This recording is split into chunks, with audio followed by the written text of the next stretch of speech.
Hello guys, நம்ம கார்த்திக் கதையில March 7 என்ன நடக்க போகுது அப்படிங்கறத வாங்க பார்க்கலாம். அதுக்கு முன்னாடி நம்ம சூப்பரான ஒரு கிவ் அவே வச்சிருக்கோம். இந்த கிவ் அவேல 200 ருபீஸ்க்கு சூப்பரான கிளிப்ஸ் அண்ட் ஆக்சசரிஸ் உங்களுக்கு ஃப்ரீயா கொடுக்க போறோம். ஸோ வேணும் அப்படின்னா வாட்ஸ்அப் சேனலை சீக்கிரம் ஃபாலோ பண்ணிக்கோங்க. வாட்ஸ்அப் சேனல் டிஸ்கிரிப்ஷன்ல கொடுத்துருக்கேன், டச் பண்ணி சீக்கிரம் சேனலை ஃபாலோ பண்ணுங்க. கிவ் அவேல வின் பண்ணுங்க. சரி வாங்க, என்ன நடக்குது அப்படிங்கறத நம்ம பார்ப்போம். அதுக்கு முன்னாடி கிவ் அவே சம்பந்தமா எந்தவித அமௌண்ட்டும் உங்ககிட்ட கேட்க மாட்டேன். ஸோ யாருக்கிட்டையும் வந்துட்டு அமௌண்ட் கொடுத்து ஏமாந்துடாதீங்க. சரி வாங்க வீடியோக்குள்ள போலாம்.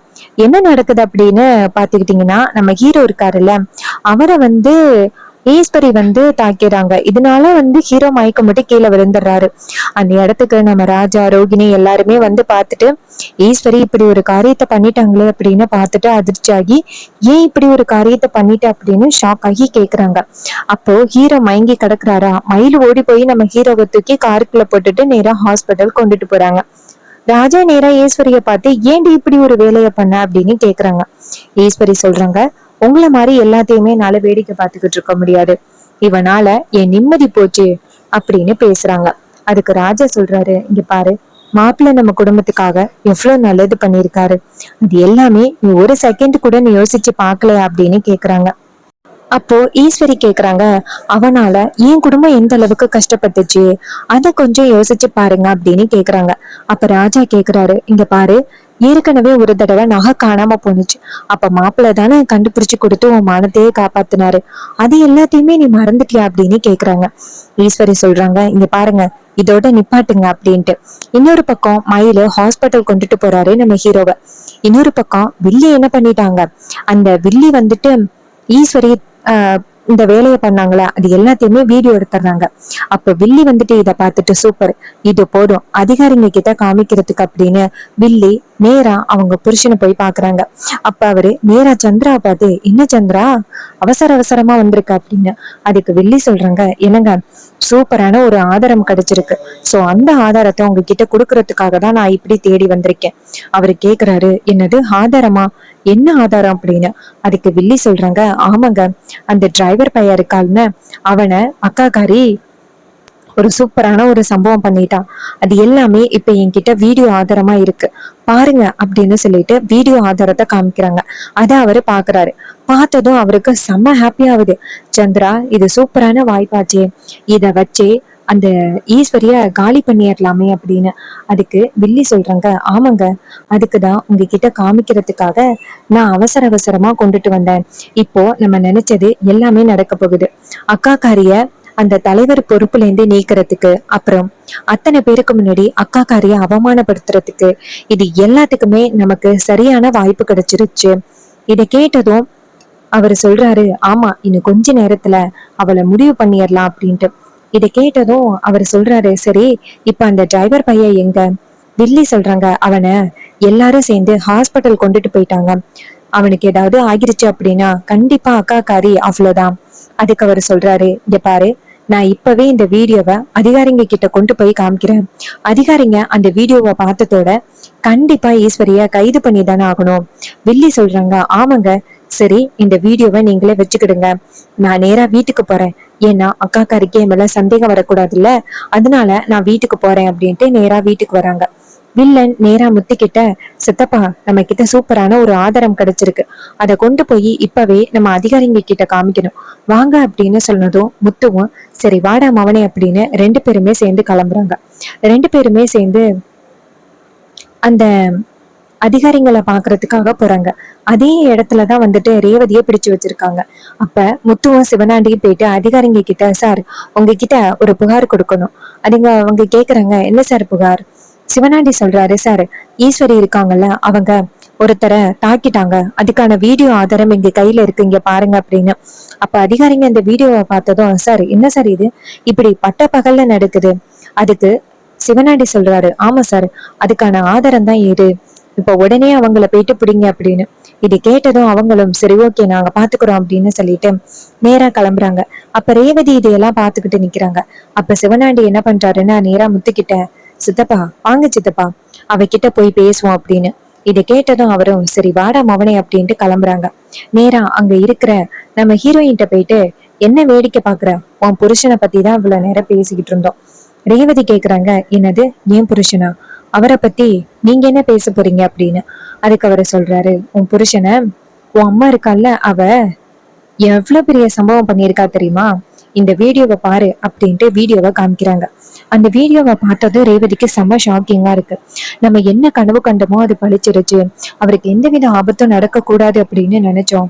ஆனா அவர் இவ்வளவு பெரிய ஆபத்துல சிக்குவார் அப்படின்னு நான் கொஞ்சம் கூட எதிர்பார்க்கவே இல்லை. நம்ம என்ன பண்றது அப்படின்னு பயத்துல நிக்கிறாங்க. அவங்க கேக்குறாங்க, என் புருஷனுக்கு எதுவும் ஆகலையே அப்படின்னு. சிவனாண்டி சொல்றாரு, ஏய் அதெல்லாம் நான் சொல்லுவேன் அப்படின்னு எதிர்பார்த்து காத்துக்கிட்டு இருக்கியா? அதெல்லாம் நான் சொல்லவே மாட்டேன். உன் புருஷனை இப்ப ஹாஸ்பிட்டல் கொண்டுட்டு போயிட்டாங்க. அவனுக்கு என்னாச்சு ஏதாச்சுன்னு தெரியல. அவன் காலியானாலும் ஆச்சரியப்படுறதுக்கு ஒண்ணும் இல்லை. இது எல்லாத்துக்கும் யாரு காரணம் தெரியுமா? உங்க அம்மா தான் அப்படின்னு. இது கேட்டதும் ரொம்பவே ஷாக் ஆகுறாங்க நம்ம ஹீரோயின். அப்போ ஹீரோயின் அழுகுறாங்க, கடவுளே நான் என்ன கனவு கண்டனோ அதுவும் காலையில கனவு கண்டது அப்படியே பழிச்சிருச்சு. அவருக்கு எதுவும் ஆகக்கூடாது அப்படின்னு நினைச்சேன். ஆனா அவர் இவ்வளவு பெரிய பிரச்சனையில சிக்குவாரு அப்படின்னு நான் கொஞ்சம் கூட எதிர்பார்க்கவே இல்லையே அப்படின்ட்டு ஹீரோயின் அழுகுறாங்க. அப்ப முத்து சொல்றாரு, அழு அழு, எவ்வளவு அழணுமோ அழு. கண்டிப்பா உங்க அம்மாவோட பதவி போயிரும். உன் குடும்பமே சுக்குநூறா உடைய போகுது. என் பொண்டாட்டிய நீ அடிச்சியல்ல, அதுக்கு நீ சரியான ஒரு பதிலடியை கொடுத்துட்டேன் அப்படின்னு.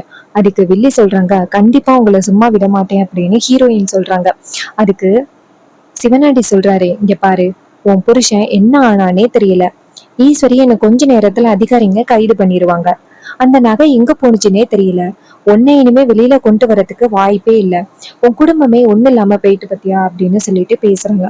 இது கேட்டதும் நம்ம ஹீரோயினுக்கு ரொம்பவே கவலை தாங்க முடியல. ஏன் நம்ம வீட்டுக்கு மட்டும் இப்படி அடுத்தடுத்து பிரச்சனை நடந்துகிட்டே இருக்கு அப்படின்னு ஹீரோயின் ரொம்பவே கவலைப்படுறாங்க. என் புருஷனுக்கு என்ன ஆச்சுன்னு தெரியல. போய் பாக்குறதுக்கும் இவங்க விட மாட்டாங்க. நம்ம என்ன பண்றது அப்படின்னு ஹீரோயினுக்கு பயங்கர கவலையா இருக்கு. இன்னொரு பக்கம் ஹீரோவை கொண்டு போய் ஹாஸ்பிட்டல்ல அட்மிட் பண்ண ஹீரோவுக்கு வந்து ட்ரீட்மெண்ட் நடக்குது.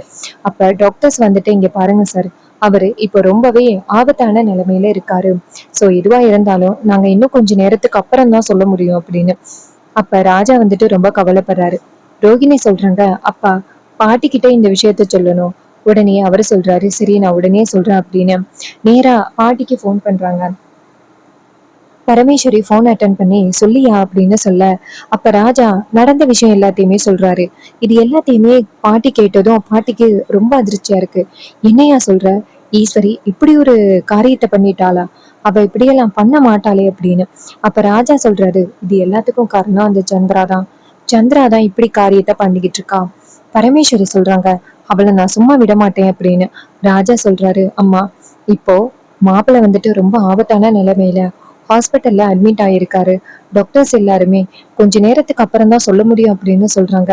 ரேவதி வேலை இப்ப ஜெயில்ல இருக்கிறா. எனக்கு இப்ப என்ன பண்றேனே தெரியல. இது கேட்டதும் பரமேஸ்வரி சொல்றாங்க, அந்த ஈஸ்வரிக்கு இப்படி எல்லாம் பண்ணிட்டோம் அப்படின்னு கொஞ்சம் கூட மனசாட்சியே இல்லை, அதான சொல்ற அப்படின்னு. இதை கேட்டதும் ரொம்பவே கவலையில பேசிட்டு இருக்காங்க. அப்ப வில்லன்கள் 2 பேருமே அந்த இடத்துல இருந்து நேரா வீட்டுக்கு கிளம்புறாங்க. அவங்க நினைச்சது நடந்துருச்சு, ஈஸ்வரிய கைது பண்றத நம்ம பார்க்கணும் அப்படின்னு நேரா ஈஸ்வரி வீட்டுக்கு வராங்க. இன்னொரு பக்கம் வில்லி அவங்க அக்காவை பார்த்துட்டு, அக்கா என்னக்கா ஆச்சு, கோவமா போனியே அப்படின்னு. அதுக்கு ஈஸ்வரி சொல்றாங்க, அவனை காலி பண்ணிட்டேன். இனிமே அவனால நம்ம குடும்பத்துல எந்த வித பிரச்சனையும் இல்லை அப்படின்னு. இதை கேட்டதும் ரொம்பவே சந்தோஷப்படுறாங்க வில்லி. இருந்தாலும் வெளியில காமிச்சுக்காம, ஏன்க்கா இப்படி அவசரப்பட்டு முடிவெடுத்த? இதனால உன்னை அதிகாரிங்க பிடிக்கிறதுக்கு வாய்ப்பு இருக்கு. ஏன்க்கா இப்படி பண்ண அப்படின்னு. அதுக்கு ஈஸ்வரி சொல்றாங்க, இங்க பாருடி, அதுக்காக எல்லாத்தையுமே இப்படி வேடிக்கை பார்த்துக்கிட்டு இருக்க முடியுமா? அவனால நான் எவ்வளவு கஷ்டப்பட்டேன்னு நீ பாத்துக்கிட்டு தானே இருந்த. எங்க அம்மா வந்துட்டு அன்னைக்கு அவ்வளவு பெரிய தப்பு பண்ணிட்டாங்க அப்படின்னு எல்லாரும் அம்மா மேல அவ்வளவு பெரிய பழி போட்டாங்க. இப்போ மறுபடியும் அம்மா மேல இந்த அளவுக்கு பழி போடுறத பாத்துக்கிட்டு என்னால இருக்க முடியல. அம்மா மேல மட்டும் இல்ல, என் மேலையும் சேர்த்து பழி போடுறாங்க. இது எல்லாத்தையுமே என்னை வேடிக்கை பார்த்துக்கிட்டு இருக்க சொல்றியா? என்னால வேடிக்கை பார்த்துட்டு இருக்க முடியாதுரே. அதனாலதான் நான் அப்படி ஒரு முடிவெடுத்தேன். இதை கேட்டதும் வில்லி சொல்றாங்க, சரிக்கா அப்படின்னு. அப்ப அந்த இடத்துக்கு அதிகாரிங்க வராங்க. அதிகாரிங்க வந்துட்டு நேரா ஈஸ்வரிய பார்த்து, மேடம் உங்களை கைது பண்றோம். அப்ப வில்லி கேக்குறாங்க, எதுக்கு, ஏன் அக்காவை கைது பண்ணணும் அப்படின்னு சொல்றீங்க? அதிகாரிங்க சொல்றாங்க, இங்க பாருங்க மேடம், கார்த்திக் அப்படிங்கிறவரை நீங்க வந்துட்டு அவருக்கு ஆபத்து கொடுத்துருக்கீங்க. சோ உங்களை நாங்க கைது பண்றோம். இதை கேட்டதும் வில்லி சொல்றாங்க, பாத்தியாக்கா எப்போ உன்னை அதிகாரிங்க கிட்ட பிடிச்சு கொடுக்கறது அப்படின்ட்டு அவன் பிளான் பண்ணி வெயிட் பண்ணிக்கிட்டு இருந்திருக்கிறான். அப்போ அதிகாரிங்க சொல்றாங்க, இங்க பாருங்க மேடம், உங்க அக்காவை கைது பண்ணிதான் ஆகணும். அதுக்கு வில்லி சொல்றாங்க, இங்க பாருங்க, அக்கா தான் இப்படி பண்ணா அப்படின்னு உங்ககிட்ட ஏதாவது ஆதாரம் இருக்கா? இருந்துச்சுன்னா கூட்டிட்டு போங்க அப்படின்னு அதிகாரிங்க வீடியோ எடுத்து காமிக்கிறாங்க. இங்க பாத்தீங்களா, உங்க அக்கா வந்துட்டு பண்ண காரியம் இதுல இருக்கு. இதை கேட்டதும் செம ஷாக் ஆகுறாங்க ஈஸ்வரி. அப்போ வில்லி சொல்றாங்க, அக்கா என்னக்கா இது அப்படின்னு. அப்போ அதிகாரிங்க சொல்றாங்க, மேடம் நீங்க இப்ப வந்துட்டீங்க அப்படின்னா உங்களுக்கு எந்தவித பிரச்சனையும் இல்லை. நீங்க இப்ப வரல அப்படின்னா கண்டிப்பா ரொம்ப பெரிய ப்ராப்ளம் ஆகிடும். இதை கேட்டதும் ஈஸ்வரி அவங்க தங்கச்சிய பார்த்து, இங்க பாருடி, நீ அமைதியா இரு அப்படின்னு. இதை கேட்டதும் அவங்க தங்கச்சி சொல்றாங்க, என்னக்கா இப்படி ஆகிருச்சு? அதுக்கு ஈஸ்வரி சொல்றாங்க, இங்க பாரு, நான் பாத்துக்கிறேன், நீ ஜாமீனுக்கு மட்டும் ஏற்பாடு பண்ணு. வில்லியும் சரிக்கா அப்படின்னு சொல்லிட்டு அந்த இடத்துல இருந்து கிளம்புறாங்க. அப்போ நம்ம ஈஸ்வரிய அதிகாரிங்க அந்த இடத்துல இருந்து பிடிச்சிட்டு போறாங்க. வில்லி இதை பார்த்துட்டு செம்ம சந்தோஷப்படுறாங்க. இதை தானே இத்தனை நாளும் எப்ப நடக்கும் அப்படின்னு நம்ம எதிர்பார்த்து காத்துக்கிட்டு இருந்தோம். இப்போ நம்ம நினைச்சது எல்லாம் கண்ணு முன்னாடி நடந்துகிட்டு இருக்கு. அக்காவை அதிகாரிங்க பிடிச்சிட்டு போயிட்டாங்க. அந்த டிரைவர் பயலுக்கு பிரச்சனை ஆகிருச்சு. ரேவதி இப்ப ஜெயில இருக்கிறா. அக்காக்காரையும் ஜெயிலுக்கு போயிருவா. இனிமே இந்த வீட்டுக்கு நான் தான் நம்பர் 1. நான் நினைச்ச மாதிரியே செம ஹாப்பியா இருக்க போறேன் அப்படின்னு வில்லி ரொம்ப ஹாப்பியா இருக்காங்க. நேரா அவங்க புருஷனுக்கு ஃபோன் பண்ண அவரு நேரா வீட்டுக்கே வந்துடுறாரு. அவரு நேரா சந்திராவை பார்த்து, சந்திரா ரொம்ப ஹாப்பியான விஷயம் அப்படின்னு சொன்னேன். சந்திரா சொல்றாங்க, ஆமாங்க ரொம்ப ஹாப்பியான விஷயம். அக்காவை அதிகாரிங்க கைது பண்ணிட்டாங்க. இனிமே அக்கா வெளியில வர்றதுக்கு வாய்ப்பே இல்லை. நம்ம நினைச்சது எல்லாமே நடந்துருச்சு அப்படின்னு சொன்னதும் அவரு சொல்றாரு, சூப்பர் சந்திரா, இதை தானே நம்ம எதிர்பார்த்து காத்துக்கிட்டு இருந்தோம். நம்ம நினைச்சது எல்லாமே நடந்துருச்சு அப்படின்னு ரொம்ப ஹாப்பியா பேசுறாங்க. வில்லி சொல்றாங்க, என்னங்க எத்தனை வருஷ கனவு, உங்களை இந்த ஊருக்குள்ள நம்பர் 1 ஆக்கிட்டு அதுக்கப்புறம் நம்ம ரொம்ப ஹாப்பியா இருக்கணும், உங்களை தலைவனாக்கணும் அப்படின்னு நினைச்சுக்கிட்டு இருந்தேன். இது எல்லாமே அடுத்தடுத்து நடந்துகிட்டே இருக்கு. எனக்கு ரொம்பவே சந்தோஷமா இருக்கு அப்படின்னு ரொம்பவே ஹாப்பியா பேசிக்கிட்டு இருக்காங்க. இன்னொரு பக்கம் ஈஸ்வரிய அதிகாரிங்க பிடிச்சிட்டு போக அப்ப ரேவதி நேரா அவங்க அம்மாவை பார்த்து, அம்மா என்ன காரியம் பண்ணிட்டீங்க? ஏமா இப்படி முட்டாள்தனமா யோசிச்சீங்க? உங்க பொண்ணோட வாழ்க்கையை பத்தி கொஞ்சம் யோசிச்சு பாத்தீங்களா? நான் எப்படி போனாலும் பரவாயில்ல அப்படின்னு நீங்க நினைச்சிட்டீங்களா? ஈஸ்வரி சொல்றாங்க, இங்க பாருடி, அவனால நான் எந்த அளவுக்கு பிரச்சனையை அனுபவிச்சுக்கிட்டு இருந்தேன், அதெல்லாம் உனக்கு பெரிய விஷயமா தெரியலையா? அதுக்கு ஹீரோயின் சொல்றாங்க, இங்க பாத்தியாமா, இப்ப என் வாழ்க்கை என்ன ஆச்சு அப்படின்னு பாத்தியா? அவரு வெளியில இருந்திருந்தா அந்த நகையை யாரு அப்படி எடுத்தது அப்படின்னு கண்டுபிடிச்சிருப்பாரு. உங்களால அந்த நகையை யாராலையும் கண்டுபிடிக்க முடியாம போயிருச்சு உங்க அவசர புத்தியால அப்படின்னு சொல்லிட்டு பேசுறாங்க. சோ இந்த கதை உங்களுக்கு பிடிச்சிருக்கா? இந்த கதை பிடிச்சிருந்துச்சுன்னா இந்த வீடியோவுக்கு மறக்காம லைக் பண்ணிக்கோங்க. நீங்க லைக் பண்றதுதான் எங்களுக்கு அடுத்த வீடியோ போடுறதுக்கு ரொம்பவே இன்ட்ரெஸ்டிங்கா இருக்கும். ஸோ மறக்காம லைக் பண்ணிட்டு இந்த வீடியோவை தொடர்ந்து பாருங்க. இதே மாதிரி இன்னுமே அப்டேட்ஸ் நம்ம சேனல்ல தொடர்ந்து பார்க்கலாம். உங்களுக்கு ஹேர் கிளிப்ஸ் அண்ட் ஆக்சசரிஸ், இப்போ ட்ரெண்டிங்ல இருக்க ஹேர் கிளிப்ஸ் அண்ட் ஆக்சசரிஸ் வேணும் அப்படின்னா நம்ம கிட்ட அவைலபிளா இருக்கு. நிறைய டிசைன்ஸ்லயும் இருக்கு, அஃபோர்டபுள் ரேட்லயும் இருக்கு. வாட்ஸ்அப் சேனலோட லிங்க் டிஸ்கிரிப்ஷன்ல கொடுத்துருக்கேன். அந்த வாட்ஸ்அப் சேனல்ல உள்ள லிங்கை டச் பண்ணி நீங்க பை பண்ணிக்கலாம். நம்பர் கூட அங்கேயே மென்ஷன் பண்ணியிருக்கேன். ஸோ இதே மாதிரி இன்னுமே நிறைய அப்டேட்ஸ் அண்ட் ஆஃபரோட உங்களை சந்திக்கிறேன். நம்ம ஹீரோ சீக்கிரம் உண்மையை கண்டுபிடிக்கிறதுக்காக நிறைய ட்ரை பண்ணிக்கிட்டு இருக்காரு. ஆனா ஈஸ்வரியோட அவசர புத்தியால ரொம்ப பெரிய ப்ராப்ளம் ஆகிருச்சு. இதை நம்ம ஹீரோ எப்படி சமாளிச்சு அந்த நகையை கண்டுபிடிச்சு ஈஸ்வரியோட மானத்தை காப்பாற்ற போறாரு. இது எல்லாமே அப்கமிங் எபிசோடுல ரொம்ப ரொம்ப இன்ட்ரெஸ்டிங்கா நடக்க போகுது. ஸோ தொடர்ந்து நம்ம சேனலை வாட்ச் பண்ணுங்க. உங்களுக்கு நேச்சர் சம்பந்தமான வீடியோஸ் பிடிக்குமா?